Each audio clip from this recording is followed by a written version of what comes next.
द्विगु समास की चर्चा के बाद आज कर्मधारय समास को लेकर चर्चा की जाएगी। तत्पुरुष समास का ही एक भेद कर्मधारय समास है और कर्मधारय समास का ही एक भेद द्विगु समास है। कर्मधारय संज्ञा करने वाला सूत्र तत्पुरुषः समानाधिकरणः कर्मधारयः यह है, जो जहाँ पर दो समान विभक्ति वाले पद होते हैं और तत्पुरुषः इसके अधिकार में अगर उनमें किसी विशेष सूत्र के द्वारा समास किया जाता है, विशेषण विशेषण बहुलम इत्यादि सूत्र के द्वारा, तो उसकी कर्मधारय संज्ञा होती है। आज के पाठ में कुत्सितानि कुत्सनैः पापाणके कुत्सितैः उपमानानि सामान्यवचनैः उपमितं व्याघ्रादिभिः सामान्याप्रयोगे, इन चार सूत्रों पर विचार किया जाएगा। इन चारों ही सूत्रों में उपमानानि सामान्यवचनैः यह सूत्र विशेष विवेचन युक्त है, जिस पर चर्चा पाठ में की जाएगी। उससे पूर्व दो सूत्र हैं कुत्सितानि कुत्सनैः और पापाणके कुत्सितैः। प्रथम सूत्र है कुत्सितानि कुत्सनैः। कुत्सितानि कुत्सनैः दो पद का सूत्र है। कुत्सितानि प्रथमा विभक्ति बहुवचनांत है, कुत्सनैः तृतीया विभक्ति बहुवचनांत है। कुत्सितानि इस पद में कुत्स अवक्षेपणे धातु है, उससे क्तौ प्रत्यय हुआ, कुत्सित रूप बना। क्तौ प्रत्यय वर्तमान काल अर्थ में है। वर्तमान काल अर्थ में क्तौ प्रत्यय का विधान करने वाला सूत्र मति बुद्धि पूजार्थेभ्यश्च यह है। यद्यपि सूत्र में कुत्स धातु का पाठ नहीं है, तथापि सूत्र में जो चकार ग्रहण किया गया है मति बुद्धि पूजार्थेभ्यः च, जो चकार जो ग्रहण किया गया है, चकार जो है वह अनुक्त के समुच्चय के लिए है, अर्थात जिन धातुओं का पाठ सूत्र में नहीं है उनसे भिन्न धातुओं में भी वर्तमान काल में क्तौ प्रत्यय हो जाता है। इसीलिए चकार से हम कुत्स धातु का भी ग्रहण कर लेंगे और उस कुत्स धातु से वर्तमान काल अर्थ में क्तौ प्रत्यय हो जाता है। तो इस प्रकार से कुत्सित शब्द बन जाता है। उसी कुत्सित का प्रथम व्यक्ति बहुवचन का रूप है कुत्सितानि। इसलिए उसकी वृत्ति में उसका अर्थ लिखा आचार्य दीक्षित जी ने कुत्स्यमानानि। कुत्सितानि अर्थात कुत्स्यमानानि। कुत्सित का मतलब ये नहीं है कि जिनकी जो पहले कुत्सित हो चुके हैं। कुत्सित का मतलब है जो कुत्स्यमान है, मतलब जिनकी निंदा अभी की जा रही है, यह तात्पर्य वर्तमान काल अर्थ है। तो जो कुत्स्यमान है, जिनकी अभी निंदा की जा रही है, तद्वाचक जो शब्द होंगे उनका कुत्सितानि कुत्सनैः, कुत्सन वाचक जो शब्द होंगे उनके साथ समास होगा। अब ये कुत्सन क्या है? तो कुत्स्यते अनेन इति कुत्सनम। कुत्स्यते अनेन इति कुत्सनम। कुत्सा हेतु, कुत्सा का मतलब हुआ निंदा, तो कुत्सन का मतलब क्या हो गया? निंदा हेतु। तो निंदा हेतुवाचक जो शब्द होंगे उनके साथ समास होगा। चूंकि सूत्र में दोनों ही बहुवचनांत है, कुत्सितानि भी बहुवचनांत है, कुत्सने भी बहुवचनांत है, इसलिए इन दो शब्दों को न लेकर के अर्थ को लेना है। तद्वाचक जो शब्द होंगे अर्थ के साथ तो समास नहीं होगा, इसलिए तद्वाचक जो शब्द होंगे उनके साथ समास हो जाएगा। तद्वाचक शब्द का तात्पर्य तद्वाचक समर्थ सुबंत, सुबंत जो होंगे उनका कुत्सनवाचक जो समर्थ सुबंत होंगे उनके साथ समास हो जाएगा, ये कहने का तात्पर्य है। उसी को वृत्ति में लिखा है आचार्य जी ने। वृत्ति पढ़िए। कुत्स्यमानानि कुत्सनैः। हाँ, कुत्स्यमानानि कुत्सनैः सह प्राग्वत। जो कुत्स्यमान होंगे उनका कुत्सन जो होंगे उनके साथ क्या हो जाएगा? पहले की तरह समास हो जाएगा। चलिए, वैयाकरण खसूचि ही मीमांसक दुर्दुरूढ़, यह दो उदाहरण इस सूत्र के दिए गए। वैयाकरण खसूचि ही पहला उदाहरण है। वैयाकरणश्च असौ खसूचिश्च। इस प्रकार से विग्रह कर करके वैयाकरण खसूचि, इस प्रकार से वैयाकरण खसूचि ही यह रूप निष्पन्न हो जाता है। अब यहाँ पर सूत्र को घटाया जाए तो इसका तात्पर्य क्या है वैयाकरण खसूचि का? वैयाकरण खसूचि का तात्पर्य यह है कि कोई व्याकरण का विद्वान है, उसको कोई प्रश्न पूछा गया, अब उस प्रश्न का उत्तर उसको नहीं आता है, तो ऐसी स्थिति में वह आकाश की ओर देखने लगता है। अब वह आकाश की ओर क्यों देख रहा है? वह आकाश की ओर इसलिए देख रहा है ताकि जो प्रश्न पूछने वाला है वह अपनी मूल बात से भटक जाए, तो और जो पूछ रहा है उससे वह बात उसको विस्मृत हो जाए।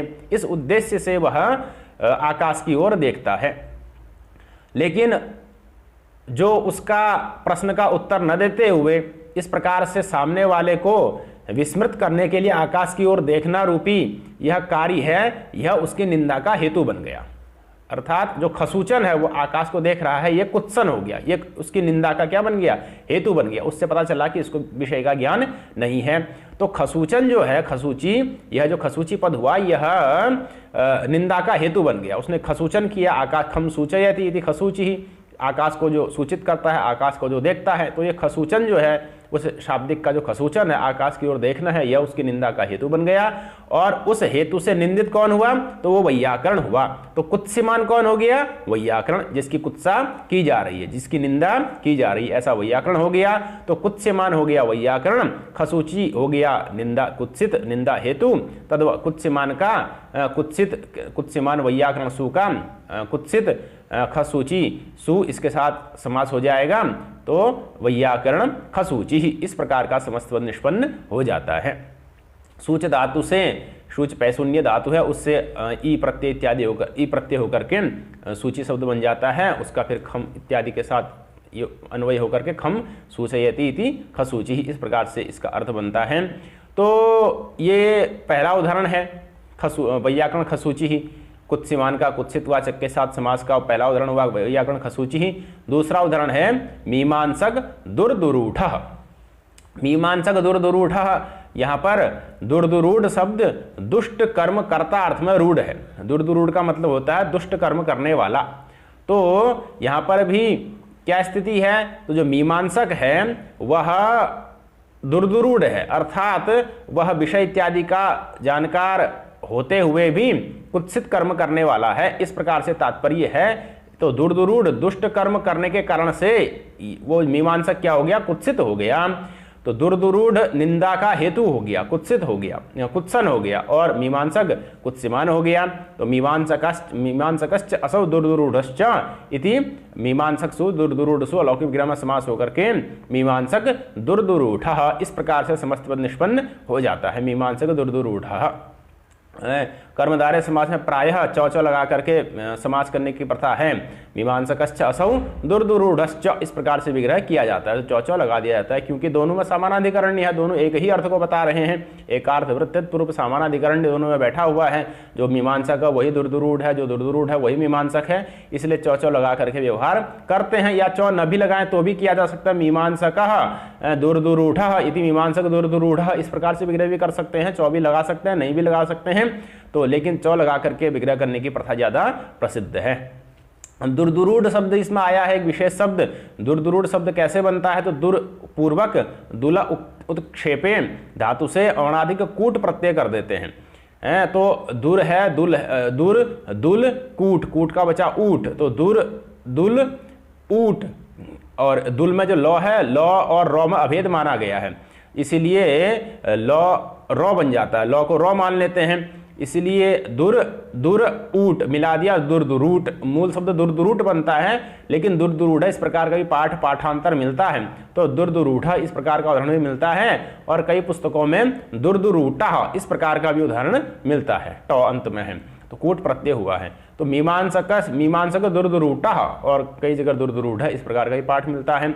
तो यहाँ पर कुत्सिमान हो गया मीमांसक, दुर्दुरूढ़ हो गया कुत्सन निंदा हेतु, निंदा का कारण तद्वाचक शब्द हो गया दुर्दुरूढ़, उसके साथ समास हो गया, तो मीमांसक दुर्दुरूढ़ या मीमांसक दुर्दुरूढ़, इस प्रकार का प्रयोग निष्पन्न हो जाता है। तो इसमें पढ़िए मूल वृत्ति। कुत्सितानि कुत्सनैः कुत्सितानि कुत्सनैः कुत्स्यमानानि कुत्सनैः सह प्राग्वत। चलिए, व्याकरण खसूचिः मीमांसक दुर्दुरूढ़ः, यह दो उदाहरण दिए। आगे आगे अग्रिम सूत्र आता है पापाण के कुत्सितैः। पापाण के कुत्सितैः यह सूत्र है। अब और जो पूर्व सूत्र है कुत्सितानि कुत्सनैः, वहाँ पर एक बात और टीका में लिखी गई है कि यह जो कुत्सन है वो शब्द प्रवृत्ति निमित्तक ही होगा। जहाँ पर शब्द विषयक कुत्सा होगी वहीं पर इस प्रकार का समास होता है। जहाँ पर शब्द विषयक कुत्सा नहीं होगी वहाँ पर समास नहीं होता है। इसलिए नैयायिको दुराचारः इत्यादि स्थल पे समास नहीं होता। नैयायिक दुराचार इस प्रकार का समस्त पद नहीं बनता, क्योंकि वहाँ पर शब्द प्रवृत्ति निमित्तक या शब्द विषयक कुत्सा नहीं है, इसलिए नैयायिक दुराचार इत्यादि प्रयोग नहीं बन पाते हैं। अब पापाण के कुत्सितैः यह सूत्र है। पापाण के प्रथमा विभक्ति द्विवचन का है, कुत्सितैः तृतीया विभक्ति बहुवचन का है, दो पद का सूत्र है। पाप और अणक इन दो शब्दों का कुत्सितैः जो कुत्स्यमान होंगे उनके साथ समास हो जाएगा। प्रश्न है कि पूर्व सूत्र से समास हो जाता, इसकी आवश्यकता क्या थी? तो उसका उत्तर दिया पूर्व सूत्रापवादः। यह सूत्र क्या है? पूर्व सूत्र का अपवाद है। क्यों? क्योंकि अगर कुत्सितानि कुत्सनैः से समास करते हैं तो जो कुत्सित वाचक पद होगा उसका पूर्व निपात होगा, क्योंकि उसमें कुत्सितानि प्रथमांत है। और इस सूत्र से अगर समास करते हैं तो जो पाप और अणक हैं, जो पाप और अणक हैं, इनका पूर्व निपात होता है, क्योंकि ये यहाँ पर प्रथमांत हैं। तो पाप और अणक का पूर्व निपात हो है कुत्सित कुत्स्यमान जो है उन जो कुत्सित का अर्थ जो होगा उसका पूर्व निपात न हो, इसके लिए सूत्र का आरंभ किया गया है। उदाहरण क्या दिया है? पाप नापितः अणक कुलालः। अब यहाँ पर पहला उदाहरण है पाप नापितः, तो पापश्चासौ नापितश्च, यह लौकिक विग्रह बनेगा। पाप सु नापित सु। अब यहाँ पर जो पाप शब्द है वह पापी अर्थ में है। पाप का तात्पर्य क्या है? पापी। पापम अस्य अस्ति इति पापः। पाप शब्द से अर्षादिभ्योत सूत्र के द्वारा मत्वर्थी अच प्रत्यय कर दिया जाता है तो पुनः पाप शब्द ही निष्पन्न होता है। तो पाप शब्द पापी अर्थ को बता रहा है। और वो पापी कौन है? तो नापित, जो नाई है वह पापी है। तो कुत्स्यमान कौन हुआ? नाई हुआ। कुत्स्यमान कौन हो गया? नाई हो गया, नापित हो गया। उसके साथ पाप शब्द का समास हो गया, समानाधिकरण्य बैठ गया। पापी, पाप शब्द पापी का बोधक है, पापी नाई है, समानाधिकरण्य हो गया। इसीलिए पापश्चासौ नापितश्च, इस लौकिक विग्रह में पापसु नापित लौकिक विग्रह में समास हो गया। समास प्रातिपदिक संज्ञा शुभलुक, पूर्व निपात यहाँ पर पाप का ही होना है क्योंकि वही प्रथमांत है। तो पाप नापितः, अगर पूर्व सूत्र से करते तो कुत्स्यमान जो होता उसका पूर्व निपात होता, और कुत्स्यमान यहाँ पर नापित है इसलिए उसका पूर्व निपात होने लगता। नापित पाप इस प्रकार से अनिष्ट प्रयोग बनने लगता, वो न बने। पाप नापितः इस प्रकार से बने, इसके लिए पृथक सूत्रारंभ किया गया है। अणक कुलालः, अणकश्च असौ कुलालश्च। अणक का मतलब होता है कुरूप। तो कुरूप कुलाल, घड़ा इत्यादि बनाने वाले को कुलाल कहते हैं। जो कुलाल है वह कैसा है? कुरूप है, यह कहने का तात्पर्य है। तो अणकश्च असौ कुलालश्च, अणकसु कुलाल से लौकिक विग्रह में समास हो गया। पापाण के कुत्सितैः से समास हो गया। कुत्स्यमान यहाँ पर कुलाल है, कुरूपता के कारण से वह कुत्स्यमान है, तो उसका पूरी प्रयोग न हो, अणक का ही पूर्व प्रयोग हो, इसके लिए सूत्र का आरंभ किया गया है। तो क्या बन गया? अणक कुलालः, अणकश्चासौ कुलालश्च इति अणक कुलालः। इस प्रकार से यह सूत्र भी संपन्न हो जाता है। मूल वृत्ति पढ़ दीजिए। पापाण के कुत्सितैः, पूर्व सूत्रापवाद है, पूर्व सूत्र का अपवाद हो गया। अगर पूर्व सूत्र से समास करते तो कुत्सित वाचक जो कुत्स्यमान होता उसका पूर्व निपात होता, तद्वाचक शब्द का पूर्व निपात होता। लेकिन पाप और अणक का ही पूर्व निपात हो, कुत्स्यमान का पूर्व निपात न हो, इसके लिए सूत्र का प्रारंभ किया गया है। चलिए, पाप नापितः अणक कुलालः। चलिए, अग्रिम सूत्र आता है उपमानानि सामान्य वचनैः। विवेचन की दृष्टि से यह सूत्र अत्यंत महत्वपूर्ण है। उपमानानि सामान्य वचनैः, दो पद का सूत्र है। उपमानानि प्रथमा विभक्ति बहुवचन का है, सामान्य वचनैः तृतीया विभक्ति बहुवचन का है। अब उपमानानि में उपमान पद से तृतीया प्रथमा विभक्ति बहुवचन में रूप बनेगा उपमानानि। उपमान शब्द को समझना आवश्यक है। उपमान किसको कहेंगे? तो कहते हैं उपमीयते येन तत् उपमानम। उपमीयते येन तत् उपमानम है। उपपूर्व उप उपसर्ग है, मां धातु है, उससे करण अर्थ में ल्युट प्रत्यय हुआ है। उपसर्ग पूर्वक मां धातु से करण अर्थ में ल्युट प्रत्यय हो गया तो क्या, और इधर उप है, उधर मां से ल्युट कर करके मान बन गया, उप का मान के साथ प्रादि समास हो गया तो उपमान शब्द बन गया। उप का मान के साथ समास होकर क्या क्या शब्द बन गया? प्रादि समास होकर क्या शब्द बन गया? उपमान। अब यहां पर जो उपपूर्वक मां धातु है वह उपपूर्वक मां धातु सादृश्यवाचक जो परिच्छेद है, सादृश्यवाचक जो परिच्छेद है उस अर्थ में रूढ़ है। उपपूर्वक मां धातु सादृश्यवाचक परिच्छेद अर्थ में रूढ़ है। तो जिसके द्वारा किसी दूसरी वस्तु को सादृश्य के आधार पर, समानता के आधार पर अलग किया जाए, जिसके द्वारा किसी दूसरी वस्तु को सादृश्य के आधार पर, समानता के आधार पर क्या किया जाए? अलग कर दिया जाए, उसको कहते हैं उपमान। तो उपमान का मतलब क्या हुआ? एक प्रकार से कह सकते हैं पृथक कारक, अलग करने वाला। अलग करने वाला जो होता है उसको उपमान कहते हैं। जो उपमा होती है, साहित्य शास्त्र में विशेष विवेचन इसका आता है। उपमा में तीन चीजें होती हैं, एक उपमान, एक उपमेय और एक दोनों का साधारण धर्म। उपमा में कितनी वस्तुएं होती हैं? उपमान, उपमेय और दोनों का साधारण धर्म। उपमान कौन हुआ? तो जिसके द्वारा किसी दूसरी वस्तु को, दूसरे पदार्थ को अन्यों से अलग कर दिया जाए, वह अलग करने वाला जो पदार्थ होगा वह कहलाता है उपमान, और जो अलग होता है वह कहलाता है उपमेय। और जिस धर्म के कारण, जिस सामान्य धर्म के कारण उसको अलग किया जाता है वह हो जाता है उनका सामान्य धर्म। जैसे कहते हैं, इसका उदाहरण आएगा घनश्यामः, या फिर चंद्र इव मुखम इत्यादि, स्तर में चंद्रमुख इत्यादि रूप बनते हैं। तो चंद्र के समान मुख है, इस प्रकार से कहा जाता है। तो चंद्र जो हुआ वह उपमान हो गया। क्यों? क्योंकि उसने मुख को घटपट आदि से अलग कर दिया। मुख को क्या कर दिया? घटपट आदि से अलग कर दिया। मुख कैसा है? तो चंद्र के समान है, तो चंद्र यहां पर उपमान हो गया। उसने मुख को घटपट आदि से अलग किया। अब जो मुख है वो घट नहीं है, पट नहीं है, मठ नहीं है, क्या है? वो चंद्र के समान है, तो घटपट आदि से भिन्न हो गया। तो अब यहां पर उपमान कौन हो गया? चंद्र हो गया। मुख क्या हो गया? उपमेय हो गया, उपमित,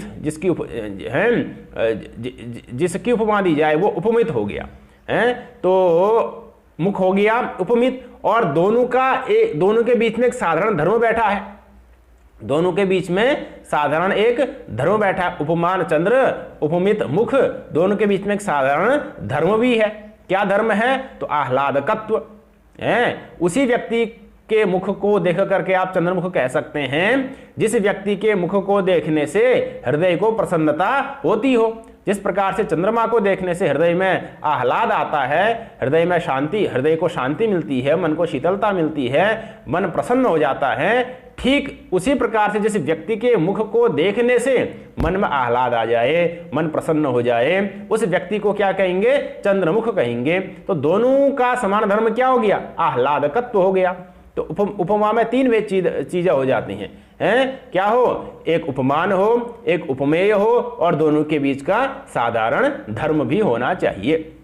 ये तीन चीजें उपमा में होती हैं। साधर्म, उपमा, भेदे इत्यादि उसके लक्षण साहित्य शास्त्र में बताए भी गए हैं। यहां पर उदाहरण है आपका घनश्यामः। क्या उदाहरण है? घनश्यामः। अब इधर उपमानानि का विवेचन हुआ, उसके बाद दूसरा शब्द है सामान्य वचनैहि। दूसरा शब्द क्या है? सामान्य वचनैहि। सामान्य वचनैहि का क्या तात्पर्य है? तो सामान्य वचनैहि में सामान्य शब्द है। सामान्य शब्द में समान शब्द से शय प्रत्यय हुआ। समानो धर्मः सामान्यम, समानो धर्मः सामान्यम, है ना। सामान्य में क्या हुआ है? स्वार्थ में, समान शब्द से स्वार्थ में शय प्रत्यय हुआ है चातुर्वर्ण्यादित्वात्। तो चातुर्वर्णादिगण में कल्पना कर लेंगे समान शब्द की, तो चातुर्वर्ण है, चातुर्वर्ण्यादित्वात् क्या हो जाएगा? इसमें शय प्रत्यय हो जाएगा, समान को आदि वृद्धि हो जाएगी, शय का यो बसता है सामान्यम, नपुंसक लिंग में हो जाते हैं। त्व शयो भाव तद्धितौ, इससे त्व प्रत्यांत शय प्रत्यांत जो शब्द होते हैं भाव में होने वाले वह तद्धित के वह नपुंसक लिंग में हो जाते हैं। तो समानो धर्मः सामान्यम, इस प्रकार से अर्थ बन जाता है। तो अब उसका सामान्य का मतलब क्या हुआ, दोनों का समान धर्म, उपमान और उपमेय का जो समान धर्म है उसको कहेंगे सामान्य है। जैसे पहले बताया था, उपमान हुआ चंद्र, उपमेय हुआ मुख, दोनों का समान धर्म क्या हुआ, आह्लादकत्व। तो ये आह्लादकत्व जो है ये सामान्य हो गया, ये समान धर्म सामान्य हो गया। लेकिन इधर पर क्या है कि जो उपमानवाचक शब्द है उसका सामान्यवाचक जो शब्द होगा, धर्मवाचक जो शब्द होगा, उसके साथ समास नहीं होता है, अपितु सामान्य धर्म वाला जो द्रव्य होगा, सामान्य धर्म वाला जो द्रव्य होगा उसके साथ समास होता है, इसलिए वचन ग्रहण किया गया है सूत्र में। अन्यथा उपमानानि सामान्य सामान्यई ही हैं, इतना ही सूत्र बना देते, उपमानानि सामान्य वचनई ही, वचन ग्रहण करने की क्या आवश्यकता थी। तो वचन ग्रहण बलात्, चूंकि सूत्र में वचन ग्रहण किया गया है तो वचन ग्रहण बलात् यहां पर किसको लेना है, उपमानवाचक शब्द का जो सामान्य जो धर्म है, धर्म तदवाचक जो शब्द है उसके साथ समास नहीं करना है, बल्कि सामान्य धर्म वाला जो व्यक्ति है उस व्यक्ति तदवाचक जो शब्द है तत्प्रकृतिक जो समर्थ सुबंत हो जाएगा उसके साथ समास होता है ना। तो वचन ग्रहण बलात् क्या होता है कि उपमान और उपमेय का जो साधारण धर्म है ना, उस धर्म वाला तद धर्म वाला जो व्यक्ति है उसका परामर्श हो जाता है। इसलिए सामान्य वचन की व्युत्पत्ति जो होती है, सामान्यम उक्तवन्तः इति सामान्य वचनानि या वचनाः, सामान्यम उक्तवन्तः इति सामान्य वचनाः, जिसने सामान्य को कह दिया है, ऐसे जो अब द्रव्य अर्थ को बता रहे हैं यह सामान्य वचन का अर्थ हो गया। बाहुल्कात् कर्तरि भूते ल्युट्, सामान्य वचन शब्द में बाहुल्कात् कर्ता अर्थ में, भूत अर्थ में ल्युट प्रत्यय है। तो तात्पर्य क्या हुआ कि ऐसे शब्द जो पहले सामान्य को बता रहे थे लेकिन अभी किसको बता रहे हैं, तद विशिष्ट द्रव्य को बता रहे हैं, उसको बोला जाता है सामान्य वचन।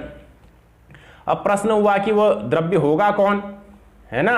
सामान्य पहले सामान्य धर्म को बता रहे थे जो शब्द, अब तद विशिष्ट द्रव्य को बता रहे हैं, उसको सामान्य वचन कहेंगे। तो तद विशिष्ट द्रव्य कौन होगा, तो कह रहे हैं कि देखिए जहां उपमान होगा, जहां पर उपमान होगा वहां पर उसका संबंधी कौन आएगा, उपमेय ही आएगा, क्योंकि उपमान शब्द ससंबंधिक है। तो उपमान से किसका आक्षेप हो जाएगा, उपमेय का आक्षेप हो जाएगा, उपमान से उपमेय का आक्षेप हो जाता है, तो इसीलिए उपमेय का लाभ वहां पर हो जाता है। इस प्रकार से अर्थ बन जाता है कि उपमानवाचक जो शब्द हैं उन उपमानवाचक शब्दों का जो उपमेयवाचक शब्द, सामान्य धर्म विशिष्ट जो उपमेयवाचक शब्द हैं उनके साथ समास होता है और वह तत्पुरुष समास कहलाता है। चूंकि समानाधिकरण तत्पुरुष हो गया है इसलिए इसकी कर्मधारय संज्ञा भी हो जाती है। तो इस प्रकार से सूत्र का विवेचन हुआ। अब इसके उदाहरण पर विचार करिए। तो इसका उदाहरण क्या दिया गया, तो उदाहरण दिया गया है घनश्याम, यह इसका उदाहरण दिया गया है। घनश्याम का तात्पर्य बाद में समझेंगे। पहले जो सादृश्य शब्द उसमें आया था या घनश्याम यह समस्त पद हुआ, इसका अब आपको लौकिक विग्रह भी बनाना होगा और अलौकिक विग्रह भी बनाना होगा। तो लौकिक विग्रह बनाया जाए, क्या बनेगा, घन इव श्याम, ऐसा इसका लौकिक विग्रह बनता है। घनश्याम का लौकिक विग्रह क्या बनता है, घन इव श्याम, और अलौकिक विग्रह क्या बनेगा, घन सु श्याम सु, यह अलौकिक विग्रह बन जाएगा। अब प्रश्न यहां पर यह होता है कि अलौकिक विग्रह में तो आपने इव शब्द का प्रयोग कर दिया है बीच में, अलौकिक विग्रह में क्या कर दिया है, इव शब्द का प्रयोग कर दिया है। तो अब जो घन है वह उसका अन्वय भी इव हो जाएगा और जो श्याम है उसका अन्वय भी इव हो जाएगा। तो अब जब घन का अन्वय भी इव है, श्याम का अन्वय इव हो गया, तो घन का तो श्याम के साथ सामर्थ्य ही नहीं रहा, क्योंकि दोनों का अन्वय किसमें हो रहा है, इव में हो रहा है। तो अब जब घन का श्याम में के साथ सामर्थ्य ही नहीं रहा तो उसमें समास होगा कैसे, यह प्रश्न हुआ। उस प्रश्न का उत्तर देने के लिए आचार्य जी ने पंक्ति लिखी है, क्या लिखी है, इह इव शब्द, हाँ इह है पूर्व पदम तत्सदृशे लाक्षणिकम इति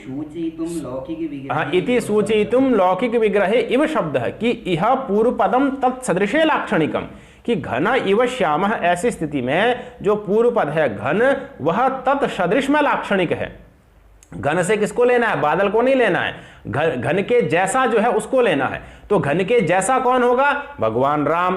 तो अब श्याम शब्द का मतलब भी क्या है? भगवान राम।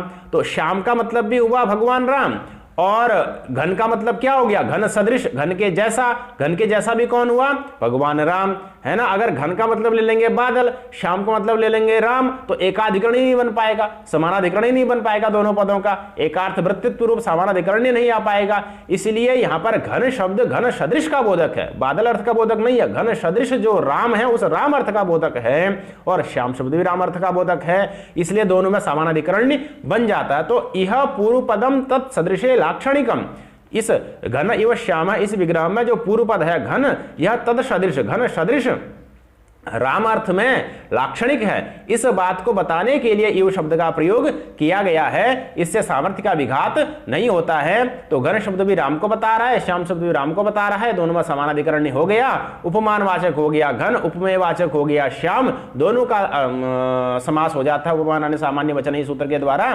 तो क्या अर्थ बन जाता है? क्या समस्त पद बन जाएगा? घन श्यामा। तो घन श्यामा का मतलब क्या हुआ? घन सदृश श्याम इत्यर्थः, घन सदृश श्याम राम, कि भगवान राम जो है वो घन के मेघ के जैसे, जैसा मेघ श्याम होता है वैसे श्याम वर्ण वाले हैं। इस प्रकार से इसका अर्थ बनता है।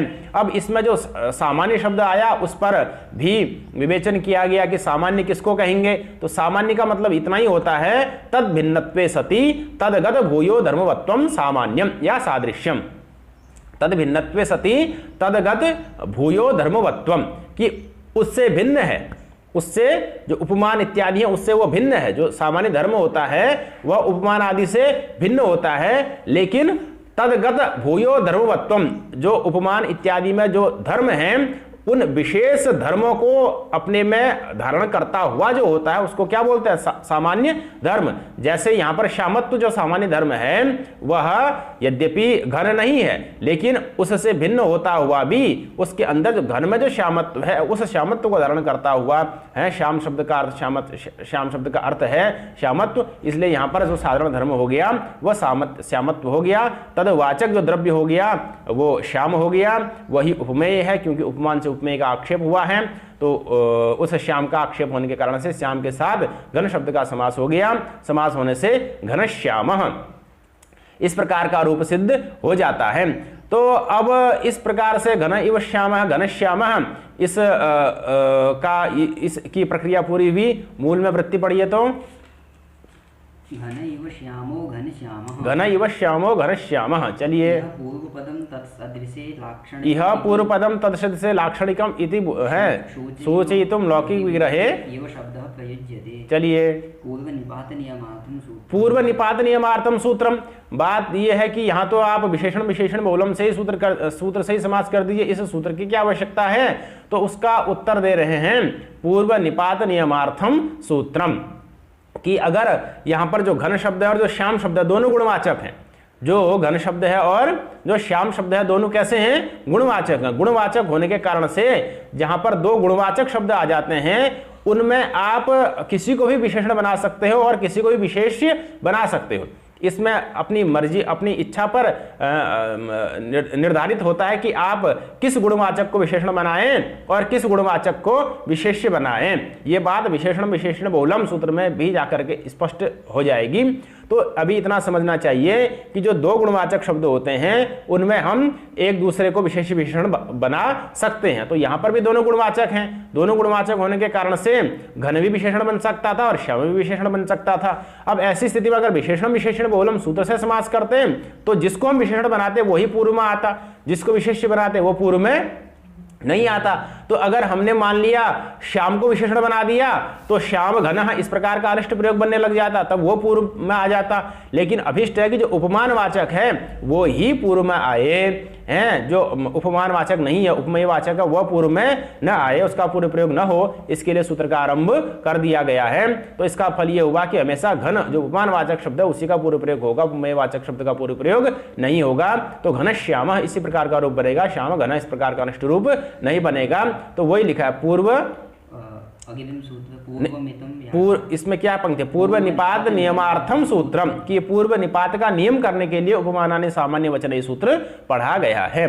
अग्रिम सूत्र है उपमितम व्याघ्रादिभिः सामान्य प्रयोगे। तो उपमानानि सामान्य वचन सूत्र के अनेक उदाहरण मिल जाते हैं। सर्वत्र इस प्रकार की प्रक्रिया कर करके उदाहरण अपने आप बनाए जा सकते हैं। चंद्र एव मुखम चंद्रमुखम, घनश्याम घनश्याम इत्यादि, कर्पूर एव गौरः कर्पूर गौरः इत्यादि अनेक उदाहरण बनाए जा सकते हैं।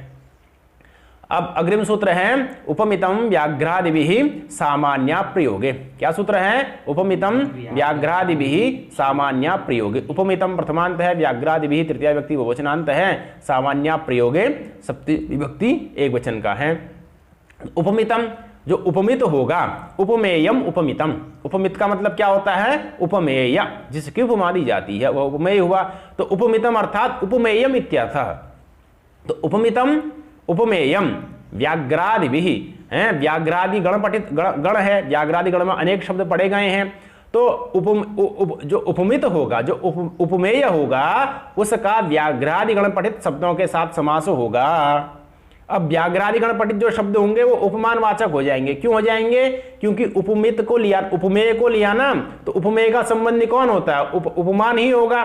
तो जो उपमित होंगे, उपमेय वाचक जो शब्द होंगे, उनका उपमान वाचक शब्द के साथ सामान्य रूप से तो उसी से हो जाता है, पहले वाले सूत्र से। उसका उपमान का उपमेय के साथ होता है, या उपमेय का उपमान वाचक शब्दों के साथ करता है। उपमान वाचक शब्दों में भी सारे उपमान वाचक शब्दों को नहीं लेना है। उपमान वाचक शब्दों में भी व्याघ्रादि गण पठित जो शब्द हैं उन्हीं को उपमान वाचकत्व में स्वीकृत करना है। तो उपमान वाचकों की, उपमान वाचक जो शब्द हैं उनका यह संकोच करते हुए कुछ विशिष्ट शब्दों के साथ ही समास कर रहा है। यद्यपि व्याघ्रादि आकृति गण भी माना गया है, आकृति गणत्वाद अन्य का भी समावेश हो जाता है जहां पर ऐसे विशेष प्रयोग मिलते हैं। सामान्य रूप से इतना ही समझना चाहिए कि उपमेय जो होगा, उपमित कोई उपमेय कहते हैं, तो उपमेय वाचक जो शब्द होगा उसका उपमान भूत जो व्याघ्रादि गण पठित शब्द होंगे उनके साथ समास हो जाएगा। लेकिन सामान्य प्रयोगे, सामान्यस्य अप्रयोगे, कि वहां पर जो उपमेय और उपमान में साधारण धर्म है वह सामान्य हुआ, उस सामान्य का अप्रयोग होना चाहिए, उस साधारण धर्म का वाक्य में प्रयोग नहीं होना चाहिए। अगर साधारण धर्म का वाक्य में प्रयोग हो जाएगा तब यह समास नहीं होगा। तो वृत्ति पढ़िए तो उपमेयम व्याघ्रादि, उपमेयम है व्याघ्रादिभिः, जो उपमेय होता है उसका व्याघ्रादिभिः, व्याघ्रादि गण पठित जो शब्द होते हैं उनके साथ प्रागवत उनके साथ समास हो जाता है। चलिए, साधारण धर्म से अप्रयोगे सति, जो साधारण धर्म है दोनों का, उपमान और उपमेय का, उपमान कौन होंगे? यहाँ पर व्याघ्रादि गण पठित शब्द ही उपमान बनेंगे, और उसका जो उपमेय होगा उसके साथ दोनों का जो साधारण धर्म होगा उसका अप्रयोग होना चाहिए, उसका वाक्य में प्रयोग नहीं होना चाहिए। अगर वाक्य में प्रयोग हो जाएगा तब समास नहीं होगा, तब तो वाक्य ही रहेगा, और वाक्य में अगर प्रयोग साधारण धर्म का नहीं होगा तभी समास होगा। चलिए, विशेष्य पूर्व निपातार्थम सूत्रम, कह रहे हैं कि इस सूत्र का आरंभ करने की क्या आवश्यकता है? तो कहा कि विशेष्य पूर्व निपातार्थम सूत्रम, जो उपमित है, जो क्या है? उपमित है, वही विशेष्य होता है, उस उपमित का ही पूर्व प्रयोग हो, और जो उपमान वाचक हैं उनका पूर्व प्रयोग न हो, इसके लिए यहां पर इस सूत्र का आरंभ किया गया है। विशेष्य पूर्व निपातार्थम सूत्रम। चलिए, पुरुष व्याघ्र, पुरुषः व्याघ्र इव, पुरुषः व्याघ्र इव। तो अब जो पुरुष है उसको हमने बाघ के समान बता दिया। क्यों बता दिया? क्योंकि हमने जो जो धर्म व्याघ्र में देखे, शौर्य, क्रौर्य, क्रूरता, सूरता इत्यादि जो धर्म हमने किसमें देखे? व्याघ्र में देखे। वैसे ही धर्म हमको किसमें दिखाई दिए? पुरुष में भी दिखाई दिए। कोई कोई पुरुष ऐसे होते हैं जो व्याघ्र के समान ही सूर हैं और वीर पराक्रमी होते हैं। तो ऐसा जो पुरुष है उसको कहा गया पुरुषो व्याघ्र एवं पुरुष व्याघ्र। ये क्या पुरुष क्या है? ये तो व्याघ्र है ना। तो यहां पर जो दोनों का साधारण धर्म है वो है शौर्य।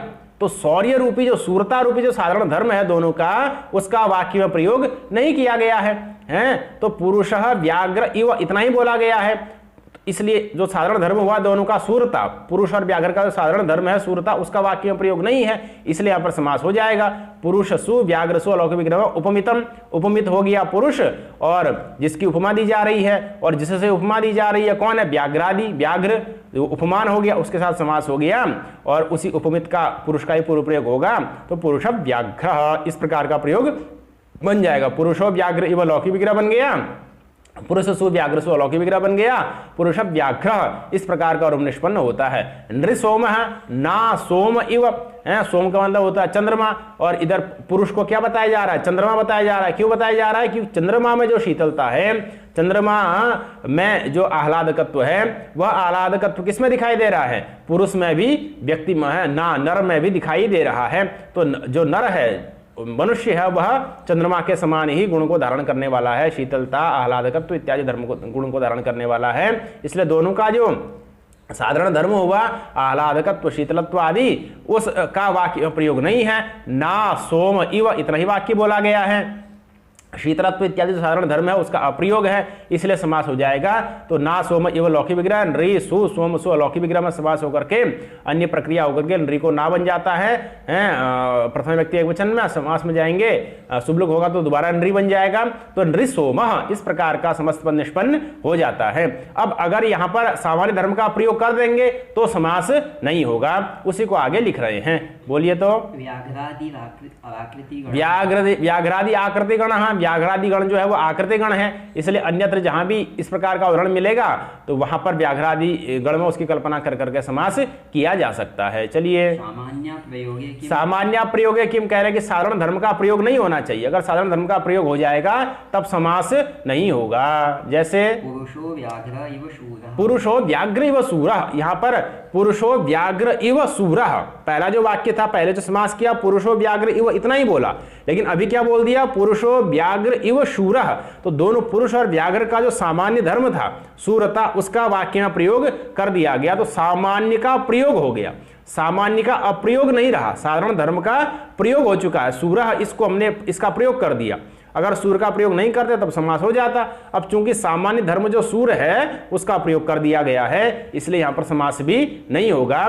तो पुरुषो व्याघ्र इव शूरः, यह वाक्य में ही प्रयोग रह जाता है, यहां पर पुरुष व्याघ्र शूरः इस प्रकार का प्रयोग नहीं बनता है। तो साधारण धर्म का प्रयोग होने पर समास नहीं होगा, साधारण धर्म का प्रयोग न हो तब समास हो जाएगा, यही इसका तात्पर्य है। लेकिन अब यहां पर एक प्रश्न आता है, एक वाक्य आया भाष्याब्धि क्वादि गंभीरः, भाष्याब्धि क्वादि गंभीरः इस प्रकार से प्रयोग मिलता है, भाष्याब्धि क्वादि गंभीरः। तो यहां पर भाष्यम अवधि इव अति गंभीरः इस प्रकार से अगर विग्रह करेंगे तो भाष्य और अवधि, अवधि होता है समुद्र और भाष्य हो गया महाभाष्य, तो उन दोनों का जो धर्म है साधारण धर्म है, जिस प्रकार से समुद्र बहुत गहरा होता है उसी प्रकार से महाभाष्य भी कैसा है, बहुत गंभीर, बहुत गंभीर है, यह कहने का तात्पर्य है। जिस प्रकार से समुद्र बहुत गंभीर होता है या गंभीर होता है, गंभीर गंभीर का तात्पर्य एक ही होता है, गंभीर बोलिए चाहे गंभीर बोलिए, अर्थ दोनों का एक ही है ना। उणादि में वह नुम इत्यादि होकर के मुम इत्यादि होकर गंभीर बन जाता है, नहीं तो गंभीर रहता है। तो जो भाष्य है, जो समुद्र है वो बहुत गंभीर है और जो भाष्य वही बहुत गंभीर है। तो भाष्यम अवधि इव इत्यादि विग्रह में अगर समास करेंगे तो यहाँ पर तो अति गंभीर, ये जो दोनों का सामान्य धर्म है अति गंभीरता, उसका तो प्रयोग कर दिया गया है वाक्य में। तो भाष्याब्धि ही इस प्रकार का समस्त पद कैसे बन गया, भाष्यम अवधि ही अति गंभीर क्वाति गंभीर, इस प्रकार से व्यस्त प्रयोग होना चाहिए पुरुषो व्याघ्र इव शूरः की तरह, भाष्याब्धि ऐसा समस्त प्रयोग कैसे कर दिया गया, जबकि दोनों का जो साधारण धर्म है गंभीरता गंभीरता, उसका तो अति गंभीर इस पद के द्वारा वहां पर कथन ही कर दिया गया है। तो सामान्य धर्म का प्रयोग कर दिया गया है, तो भाष्याब्धि में समास नहीं होना चाहिए था, इस प्रकार की शंका होती है। उसका समाधान दिया गया कि यहाँ पर जो अति गंभीर पद दिया गया है वह सामान्य धर्म का बोधक आपको भले ही लग रहा हो, लेकिन यहां पर सामान्य धर्म के रूप में अति गंभीर पद को लिया ही नहीं गया है।